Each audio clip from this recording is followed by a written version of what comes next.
Hey, good morning. Today's another one of our first fives. We're going to be in Matthew chapter 15. And what you may not know about me is I'm a firstborn. And so that means most of the time, I have tended to follow all the rules, right? I dot all the I's, I cross all the T's. I want to make sure I do the right thing because that's what firstborns do. But I got to be honest with you, the older I've gotten, the less I care about rules. Except for one particular rule, which Jesus makes abundantly clear, not in this text, but again in other places, is that we'd follow the law of love. Because that's the law of Christ, the law of love. What does love compel me to do? Right? So just a prime example. I wear a seatbelt in my car. I mean, I know it's the law legally, but I also wear a seatbelt in my car because it's the law of love. Here's what I mean. I love my kids. I love my wife. Part of my role is to help take care of them. Part of my role is to look after my kids and raise them with my wife.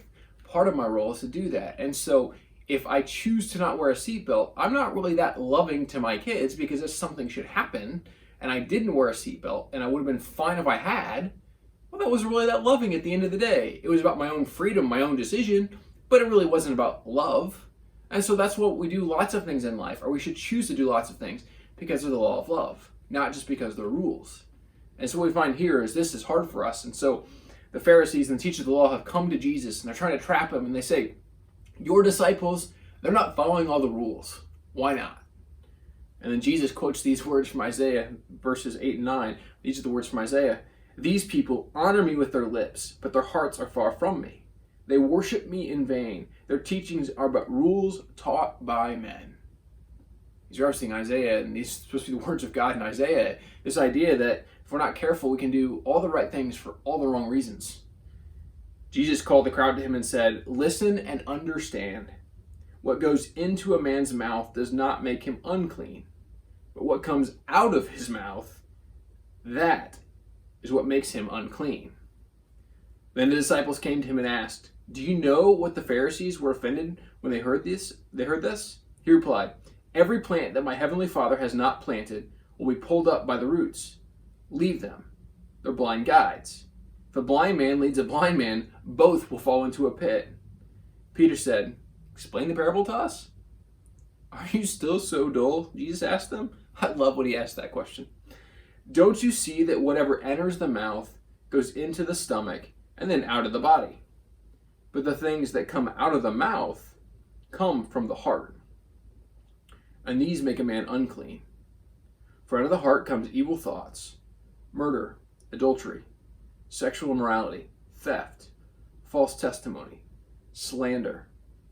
These are what make a man unclean, but eating with unwashed hands does not make him unclean. So here's what I want us to get out of this. If we get nothing else from what Jesus is trying to say, there's a lot here. Following after Jesus isn't a list of rules. There are certain things that we don't do as followers of Jesus. He even gives us a list of them. And the reason we don't do them is not just because of rules, it's because they break the heart of love. They break the law of love. In fact, what we find if we're not careful, we begin to see that we're so worried about what we do with our life that we miss what our heart's like.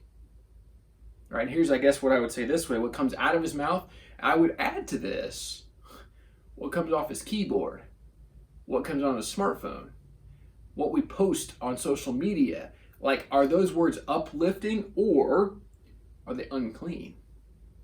Or what we post in social media or what we say on Facebook, is it building up? Is it dwelling on the good things of God? Or is it destructive? Is it slanderous? Is it possible it's false testimony? It's why we should actually look at sources before we post something. Because if we post something as true and it's not, and we didn't do the research, that's false testimony. It's lying. Now, sometimes we might do that being unaware, but we should attempt to be aware of what we do and say. Because if we're not careful, then we'll become the kind of people that it's the blind leading the blind, and we'll both fall in the pit. So if we're not careful, I think in these days, the witness of the church can be ruined because we become the blind leading the blind. That we're not looking at resources or truth. We're trying to find stuff that further our own opinions and missing the depth of what is true. Because if it's true, whether I like it or not. And the question we're left to answer is, are we living from the place of love? Or we recognize that things that come out of the mouth come from the heart. And if the things that keep coming out of our heart are full of anger or animosity or vengeance, or they're always negative about someone else or something else or that other political party, then maybe the words coming out of our mouth, maybe they're unclean. And maybe we need our hearts checked. Maybe if we're not careful, we become just like the Pharisees and the teachers of the law. And so what Jesus says to us is this: let me have your heart. Because there's going to come a day. Every plant that's planted by my Father will be obvious, and the ones that are not will be obvious as well. So may you and I live in such a way that others come to know the heart of God by our life and by our love. May we be the kind of people that others just want to be around. Maybe we be like Jesus, who lived out of the law of love. And people who were the least like him liked him the most.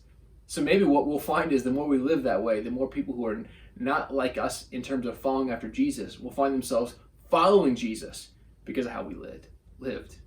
Let's not be the blind leading the blind, but let's live as a people who follow the law of love of Christ. May your day be filled with God's grace and his peace and his love.